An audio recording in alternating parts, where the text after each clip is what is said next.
그리스도의 나라를 세우는 것입니다. 근데 그리스도의 나라를 어떻게 세울 것이고 그 나라는 어떤 것인가? 이것은 예수님께서 성경을 통해서 이루어 가시는 일들을 통해서 잘 살펴볼 때 비로소 알 수가 있습니다. 사람들이 생각할 때 나라를 세운다는 것은 땅을 확보하고 거기에 살아가는 사람들을 많이 모으고 그리고 힘으로 우리는 우리다 라고 우리 일을 스스로 결정하고 너희는 우리 일에 대해서 간섭하지 마라 이렇게 말할 때 비로소 나라로서의 어떤 틀을 갖는다 생각을 해요. 그러니까 그것을 생각할 땐 땅이 있어야 한다, 백성이 있어야 한다, 그 다음에 스스로 자기가 자기인 것을 결정하는 주권이 있어야 한다 이렇게 얘기를 하고, 다른 나라가 우리도 그런 나라인 줄 서로 인정하면 피차간의 나라가 된다 이렇게 생각을 합니다. 그러한 나라 개념은 항상 외적으로 어떤 나라든지 나라가 될 수 있어요. 그런데 예수님의 나라는 예수님 믿는 사람들이 모여 사는 땅이 따로 있질 않아요. 어디가요? 대한민국 땅? 그거 아니에요. 이스라엘도 예수님 믿는 하나님 나라 백성이 사는 땅으로 돼 있지 않아요. 옛날에는 구약 때는 약속의 땅에 들어가 살게 하셨기 때문에 그 땅이 그들이 사는 하나의 범위였어요. 근데 그것은 오늘날 우리가 생각하는 나라의 영토하고 조금 다른 게 뭐냐면, 그것보다 더 특별한 의미가 있던 게 뭐냐면 하나님이 약속한 땅이다 하는 것이었어요. 약속한 땅이 있다는 것은 하나님 나라의 백성이 된다는 하나의 표였죠. 그 구약 백성들은 어찌됐건 그렇게 모르지만 신약 때 이후에는 모든 나라 사람들이 다 예수님을 믿고 하나님 나라 백성이 되기 때문에 하나님 나라가 그런 식으로 결정되는 것이 아니에요. 하나님 나라는 오늘 우리 제네바교회 요리문답 37문에서 다시 37문 보세요. 당신이 말하는 그리스도 나라의 본질은 무엇입니까? 라고 물었을 때 답이 뭐라고 되어 있어요? 그것은 어떤 것이다? 영적인 것이다. 요거 영적인 것의 반대말은 뭐냐면 물질적인 것이 아니다 라는 거 관계되는 건데, 그 말은 다시 말하면 이 땅에서 보는 나라와 같은 것은 아닙니다. 그 뜻이에요. 이 땅에서 보는 나라와 같은 것은 아닙니다. 그러면 영적인 것은 도대체 뭘 의미하느냐? 그 말은 그 뒤에 설명이 나와요. 그 뒤에. 자, 형균이 그 다음에 뭐라고 했죠? 그 다음에 그것은 하나님의 말씀과 그 다음 성령의 의하여 그 다음 다스림을 받는다. 이렇게 조그만 소리로 얘기할 거예요. 그렇죠? 자, 영적인 나라입니다라는 말의 뜻은 뭐냐면 성령과 하나의 말씀에 의하여 다스려지는 나라입니다. 이게 굉장히 중요해요. 예수님이 이 땅에서 세우시는 나라는 하나님 말씀이 우리의 법이에요. 그리고 그 법도를 지킬 수 있도록 성령 하나님이 우리 마음을 다스려 가세요. 이끌어 가세요. 그래서 우리가 예컨대 하나님 나라 백성은 주일날 하나님께 나와 예배하죠. 하나님 나라 백성은 하나님의 말씀을 잘 읽고 거기서 하나님의 뜻을 살피려고 하죠. 이런 것들은 또 하나님 나라 백성은 설교를 듣고 하나님의 교훈을 배우죠. 이런 모든 일들은 다 세상은 종교다라고 말해요. 종교적으로 산다 말하는데, 그것이 우리에게는 영적인 하나님 나라의 백성의 생활이다 이렇게 얘기할 수 있어요. 영적으로 하나님 나라의 백성으로 살아갑니다. 그게 뭡니까? 하나님의 말씀이 옳은 줄 알고 살고 그 말씀을 배워 익히는 것과 또 행할 수 있는 능력도 성령의 도우심으로 삽니다. 이렇게 되는 것이에요. 그래서 오늘 아침 설교 때 예수님은 메시아인데 예수님이 물었잖아요. 그 그리스도는 누구의 자손이냐? 그때 다윗의 자손입니다. 이렇게 답이 나왔지만 그 다윗의 자손이 이루는 그 다윗의 왕국을 세우는 나라가 어떤 나라인지를 잘못 알면 예수님을 오해하는 거였어요. 그러니까 오늘 여기서 그리스도의 나라의 본질은 영적인 것, 다시 말하면 성령과 하나님의 말씀으로 다스려지는 것, 이 사실을 바르게 알았다면, 그러면 다윗의 후손인 예수님께서 행하시는 나라는 어떤 나라일까 할 때 영적인 나라, 그렇게 되면 바로 유대인이라는 나라, 로마라는 나라, 어떤 나라가 아니고 하나님께서 우리 가운데 특별히 일하시는 나라. 그게 뭡니까? 그러면 하나님 말씀과 성령, 그럼 그게 뭔데요? 그럼 죄와 싸우는 거예요. 죄와 싸우고 거룩한 주의 백성으로 살아가는 것이에요. 이 마음에 더러운 마음으로 사는 것이 아니고 하나님의 도우심 갖고 깨끗한 마음으로 사는 것이에요. 깨끗한 마음으로 살지 못하는 모든 죄를 예수님의 십자가로 용서받고 사는 것이에요. 예수의 십자가 용서받은 자는 부활의 능력으로 사는 것이에요. 그래서 예수님의 하나님 나라에 속한 사람은 한국에도 있고 일본에도 있는 거예요. 일본 사람이 좀 미울 때가 있어요. 세상 나라로 생각할 때면 일본 사람은 참 미울 때가 많아요. 그런데 하나님 나라 관점에서 보면 굉장히 사랑해야 될 나라인 거예요. 그곳에도 하나님 나라 백성이 있고 그것도 사랑하여 복음을 전해야 되는 것이고, 그래서 일본에 있는 예수 믿는 사람과 한국에 있는 예수 믿는 사람과 중국에 있는 예수 믿는 사람과 저 아프리카에 있는 예수 믿는 사람과 어디에 있는 예수 믿는 사람은 전부 다 하나님 나라 똑같이 그리스도의 나라 안에 있어요. 왜냐하면 다 똑같이 하나님의 말씀에 따라 살고자 하고 하나님의 성령의 다스림을 받기 때문에 그래요. 그래서 우리 교회에 다른 나라의 목사님이 와서 설교할 때가 있어요. 인도 분도 왔다 가셨고 미국의 분도 왔다 가셨어요. 사실은 영국 분인데 미국에 계시는 분이에요. 이렇게 또 프랑스 분도 왔다 갔어요. 이런 분들 다 왔다 갔을 때 그분들은 다 생기고 다르고 세상 나라는 다 다르지만 하나님 나라에서는 똑같아요. 다 성령 안에서 은혜를 입어서 예수님이 하나님의 아들이신 것을 굳게 믿고 예수님이 이 땅에 오셔서 이루시는 하나님 나라가 우리 죄 용서 받고 거룩한 자로 살도록 하시는 것인 줄 믿고, 그래서 성경 말씀을 하나님의 말씀인 줄 간절히 배워 익히기를 원하고 그 말씀대로 살고자 하나님의 도우심을 구하며 그래서 하나님을 찬양하는 사람, 이게 공통된 특성이 있어요. 그래서 만나면 너무 행복해요. 제가 일본에 갔어요. 가서 일본에서 한 주간 동안 강의를 하고 왔는데 그때 일본인들, 그 다음에 일본에 유학 온 한국 사람들, 일본에 유학 온 중국 사람들 다 섞여서 같이 있었어요. 그때는 정말 일본어로 다 통역하고 저는 한국말하고 통역자가 해줬죠. 그런데 나라는 각각 다른데 모아놓고 한 가지 하나님 나라의 공통된 같은 나라의 백성의 행복이 있었던 것이에요. 제가 예수님의 복음을 전하니까 그 복음을 들을 때마다 너무너무 기뻐하는 것이에요. 복음을 듣고 기도하자 했더니 막 기도를 해요. 복음을 듣고 찬양하자 그랬더니 찬양을 열심히 해요. 그들 마음속에는 예수님의 십자가 복음이 너무 소중한 그거 하나로 기쁨을 갖고 살아요. 그래서 그리스도의 나라 된 사람들은 어디에나 같은 믿음 안에서 서로 하나가 되어져요.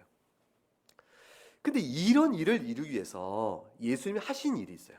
예수님이 하신 일이, 이 일을 위해서 하신 일이 세 가지 일이 있다 되어 있는데 그 중에 하나가 선지자 일이요, 또 하나는 왕의 일이요, 또는 제사장의 일이요, 그렇게 얘기합니다. 그래서 이런 왕이나 제사장이나 선지자는 이렇게 구별해서 그 일을 맡길 때, 선지자는 하나님의 뜻을 백성에 전하는 사람이 선지자예요.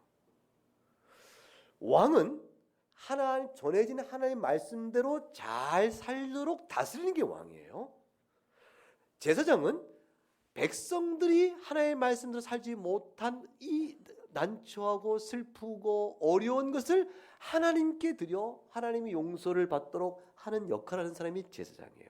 그러니까 하나님의 뜻을 우리에게 전하는 일은 선지자, 전해진 뜻대로 살도록 하는 것은 왕, 그리고 우리의 허물을 하나님께 내어놓고 용서를 받도록 하신 사람은 제사장. 그래서 선지자는 위에서 내려오고 제사장은 아래에서 위로 올라가고 왕은 같은 말씀이 우리 안에 이루어지도록 하시는 분이라 볼 수가 있어요. 이런 모든 일들을 통해서 그리스도의 나라가 이루어지는데 하나님의 뜻을 알아야 죄를 깨닫고, 그래서 제사장의 도움으로 죄 용서를 받고, 그리고 그런 말씀이 우리 안에 이루어지도록 왕적인 통치가 이루어진다, 왕의 다스림이 이루어진다. 그럴 때 우리 안에서 다스림이 있는 하나님 나라가 이루어지는 것이에요. 이 나라를 이루기 위해서 예수님이 결국에 모든 선지자요, 모든 왕이요, 모든 제사장 일을 다 행하셨어요. 그분이 하신 일은 이 세 가지로 구별해 볼 수 있어요. 자, 그런데 왕인지 선지자인지 제사장은 다 따로 거룩히 구별해서 그 일을 하는 사람이라 우리가 확인하였는데, 공적으로 그 일을 맡겼는데 예수님은 언제 그렇게 맡겨졌냐 그거예요. 또는 어떻게 맡겨졌냐 이거예요. 그럴 때에 왕도 기름을 부어 세우고 선지자도 기름 부어 세우고 제사장도 기름을 부어서 세웠어요. 실제 기름을 머리에 부었어요. 근데 그 기름이 얼굴에 묻으면 머리가 끈적끈적해질 텐데, 근데 좋은 기름 부고 향내가 나는 기름이었어요. 기름을 이렇게 부었어요.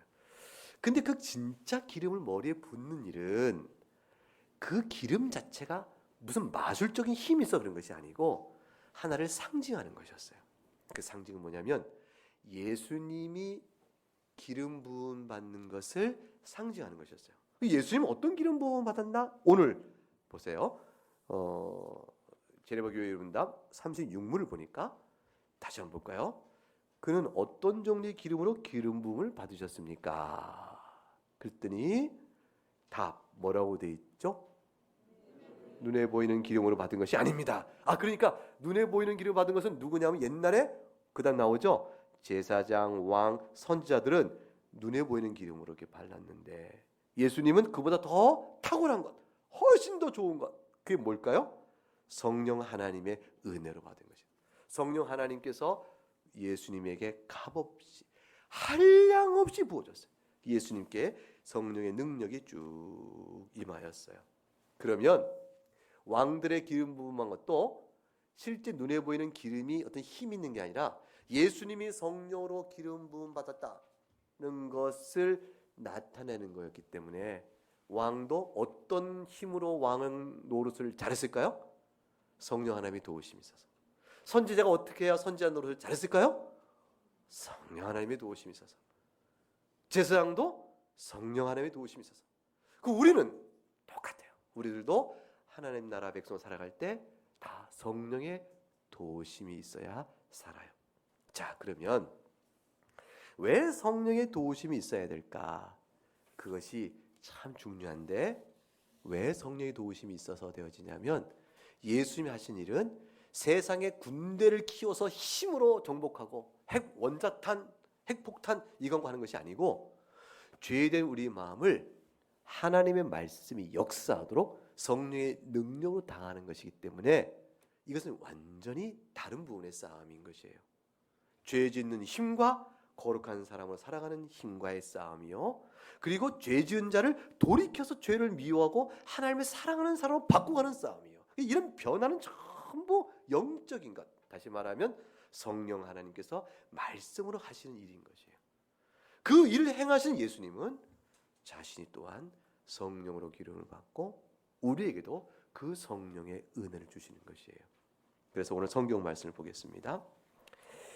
오늘 누가복음 4장 16절에 보니까 예수님이 자라난 곳은 나사렛, 태어나신 곳은 어디죠? 베들레헴이요. 베들레헴. 예루살렘 아니고 베들레헴이에요. 베들레헴. 대한민국 아니고 베들레헴이에요. 자, 예수님이 태어난 것은 베들레헴, 자라난 곳은 나사렛. 그래서 예수님은 나사렛 예수 이런 말도 나오는 거예요. 그거 자랐으니까. 주님이 안식일 날에 회당에 들어가 성경을 읽을 서심에 선지자 이사야 선지자의 글을 폈어요. 하경아, 선지자 이사야는 어떤 책이야? 너 아까 잘 구약 성경을 쭉 가르쳐 주던데. 우리 구약 박사님. 이사야는 어떤 책인가? 그건 대본에 없어요? 나중에 또 알려주세요. 고은이가 말해줄 수 있어요? 글쎄요. 선지자 이사야가 쓴 책이 이사야서입니다. 그럼 돼. 그 속에 글은 어떤 내용이 들어 있습니까? 그건 잘 읽어보시기 바랍니다. 자, 선지자 이사야의 글을 읽어보면 예수 그리스도에 대한 예언이 많이 나와요. 구약 성경 이사야서는 마치 구약 속에 있는 신약 성경이라 이렇게 별명이 지어졌어요. 그만큼 예수 그리스도의 얘기가 이사야는 꽉 차 있어서 그래요.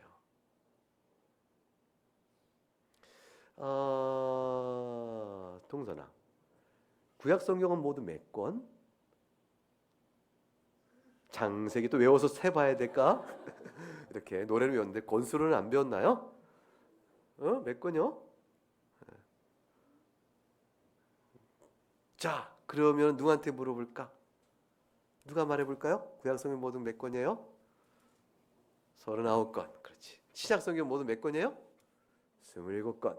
그렇지. 동선 아는데 깜빡했죠? 더하면 몇 권? 어려워. 39 더하기 27. 66. 근데 성경 전체가 몇 권이냐면 66권인데 이사야서는 66장으로 되어 있어. 재밌죠? 아닌가? 안 재밌나요? 이거 완전히 그 이상한 얘기 하려고 그러네요, 제가.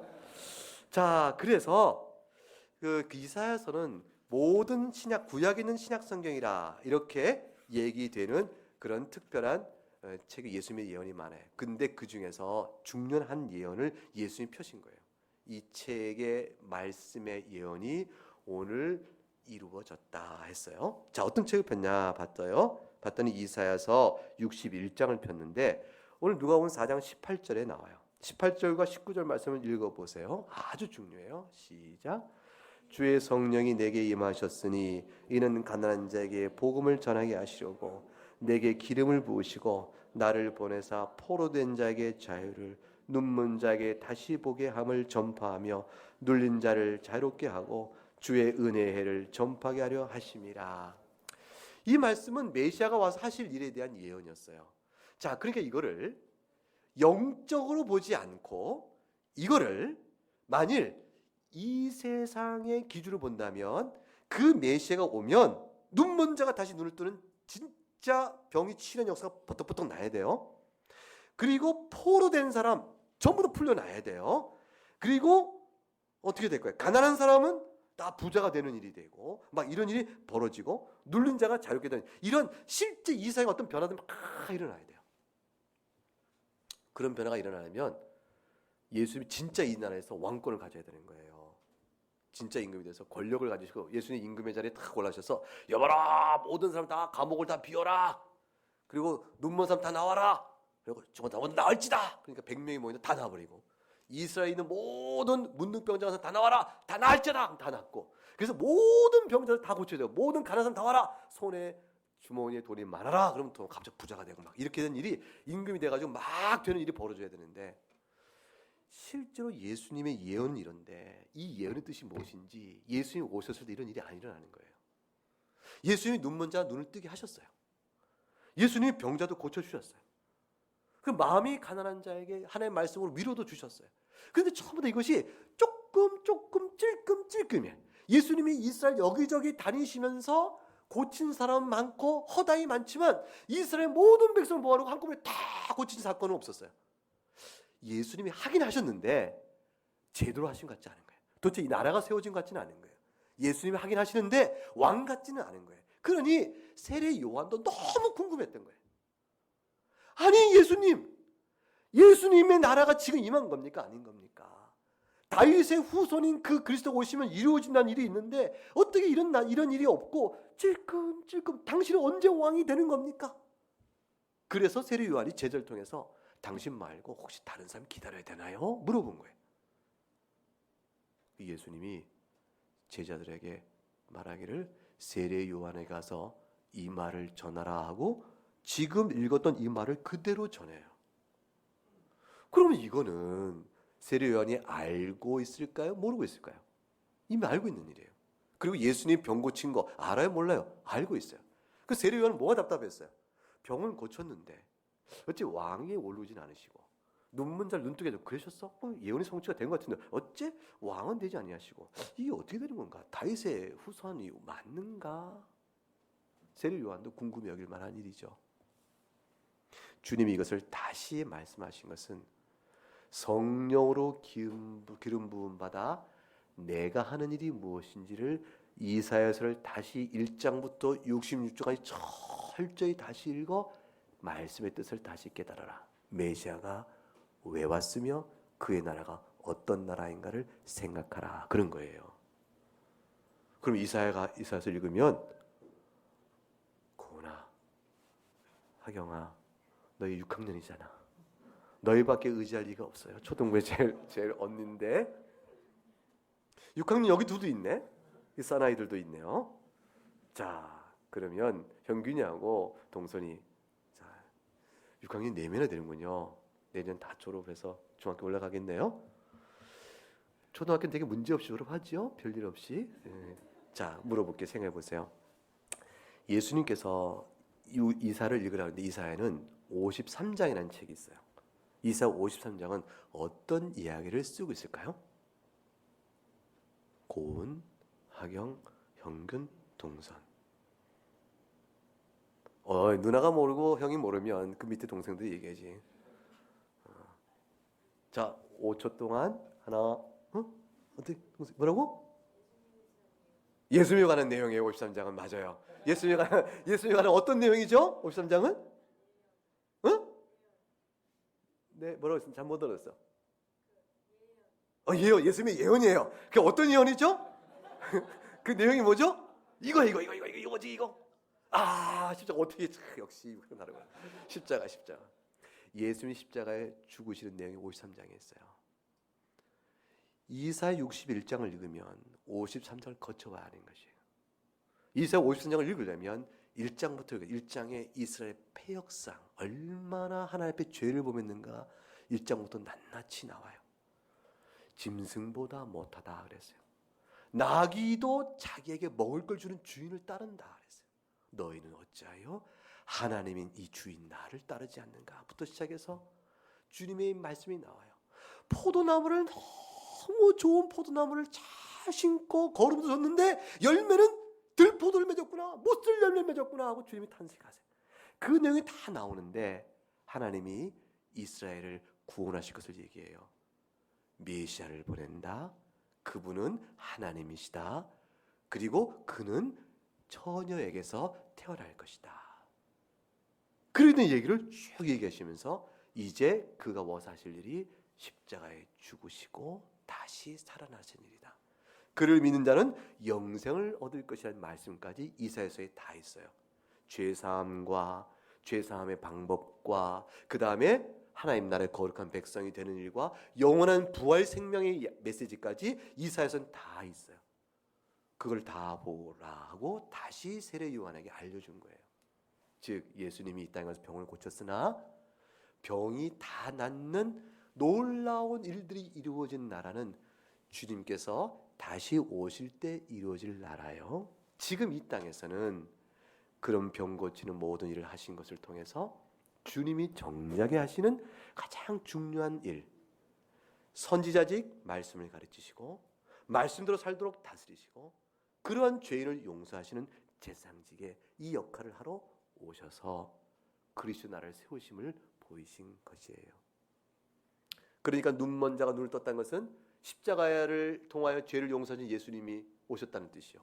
문둥병자가 낫는 것도 과연 우리를 깨끗하게 이 병든 내 영혼을 새롭게 해주실 그 그리스도가 오셨다는 뜻이고, 우리 감옥의 포로에서 감옥에 나온다는 것도 마귀의 포로 됐던 우리들을 해방시키는 뜻이고, 이 모든 영적인 의미가 다 있는 것이에요. 그 영적 의미를 드러내시기 위해서 주께서 가르치셨어요.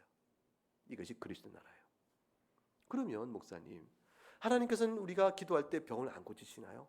병을 고쳐주세요. 그건 뭔가요? 이 하나님 나라 주 예수께서 오셔서 하시는 영적인 나라와 관계없어도 주님이 주의 도움을 구하는 자에게 도우시는 하나님의 사랑의 일이에요. 이 일은 하나님의 자녀에게도 주어지고 때로는 옛날에 하나님 이름을 모르는 사람에게도 하나님께서 도와주기도 하셨던 일들이에요. 예수님을 믿고 사는 사람이 병 낫기를 위해 주 앞에 기도할 때 어떤 이는 병도 나요. 어떤 일은 병이 잘 낫지 않아요. 어떤 사람이 너무 사는 게 힘들어서 하나님께 기도했더니 살아가는 형편이 확 풀려서 이제 마음 놓고 살 수 있다 싶게끔 되는 사람도 있어요. 어떤 사람은 슬픔을 여전히 갖는 사람도 있어요. 하나님께서는 그의 자녀를 사랑하셔서 예수 그리스도 안에서 자기 백성으로 다 삼으셨기 때문에 이 백성을 사랑해서 어떻게 돌보세요. 하나님이 돌보시는 일들은, 먹고 사는 이상 사는 일들은 하나님이 어찌하든지 그 형편이 어떠하든지 그 사람을 끝까지 붙들어 하나님 나라 백성으로 영원한 생명 얻게 하는 일은 절대로 놓치지 않으세요. 여러분이 공부를 못해도 하나님 여러분을 그리스도의 자녀 삼는 일에서 취소하지 않으세요. 여러분이 혹 죄를 지는 일이 있어서 하나님 어떻게 하면 좋아요? 그럴 때도 돌이켜 회개케 하시면서 또 꼭 붙드세요. 여러분이 키가 크든 작든 공부를 잘하든 못하든 부모님 말씀을 속썩였든 그렇지 않든 동생과 싸웠든 안 싸웠든 뭐 했든 간에 상관이 없이 주님은 이 땅에 사는 동안 여러분들을 기도할 때 도와주시지만, 연약한 우리를 돌보시고 도와주시지만, 그러나 그것과 상관없이 예수 그리스도에 이루어진 모든 구원의 사건을 이루세요. 그 사건을 완전하게 드러낸 나라가 와요. 그 나라가 오게 되면 이 땅에서는 없는데, 그 나라가 완전히 이루어질 때가 되어지면 그때는 병자도 없고 슬픈 사람도 없고 죽는 사람도 없다 됐어요. 의사 선생님들이 제일 안 됐어요. 그 나라 오면 갑자기 실직되는 거예요. 의사 선생님들 할 일이 없게 되어져요. 목사님 할 일이 있을 것 같아요. 그때 가도 하나님 말씀 보고 공부합시다 할 것 같은데, 의사 선생님들은 그 나라 오면 어떡하죠? 그래서 빨리 다른 직업을 구해야 될 거예요. 사랑하는 여러분, 이 땅에 사는 동안 그리스도의 나라는 영적이에요. 주님이 오실 날이 되어지면 영적인 나라일 뿐 아니라 모든 실제적으로 우리 살아가는 일들을 다 다스려 가실 것이에요. 주님 다시 오실 때까지 영적으로 임하는 그 나라를 위해서 주님은 성령으로 기름 부음을 받으셨다. 성령의 기름 부음 받음으로 이루시는 제사장직과 왕직과 선지자를 이루려 하신 것이다. 그분의 성령의 기름 부음으로 인해서 우리는 이 땅에서 실제 기름을 부음받은 왕과 선지자와 제사장을 본다. 저들의 사역을 보면서 우리가 하나님 앞에 나가는 그 나라의 통치를 받게 된다. 이것이 되어집니다. 오늘날 교회는 하나님 나라가 이 땅에 이루어지는 하나의 방식이에요. 교회가 곧 하나님 나라는 아니에요. 교회 안에 있으나 하나님 나라의 통치를 받지 않는 사람이 있죠. 성령과 말씀으로 다스림을 받지 않는 사람은 교회에 속해 있으나 하나님 나라 속해 있지 못하죠. 그러나 교회에 온 사람 대부분은, 거의 다는 성령과 하나님의 말씀으로 통치받도록 계속 예배 중에 설교 말씀으로 책망도 받고 권면도 받고 위로도 받는 것입니다. 오늘도 여러분에게 그와 같은 일들이 있어진 것입니다. 하나님을 사랑하고 이 땅에 사는 동안 우리와 함께 하시는 주님의 은혜를 바라보면서 여러분 마음속에 하나님의 말씀과 성령 안에서 도우심을 받는 그런 은혜가 넘칠 수 있도록 주의 이름으로 축복합니다. 기도하겠습니다.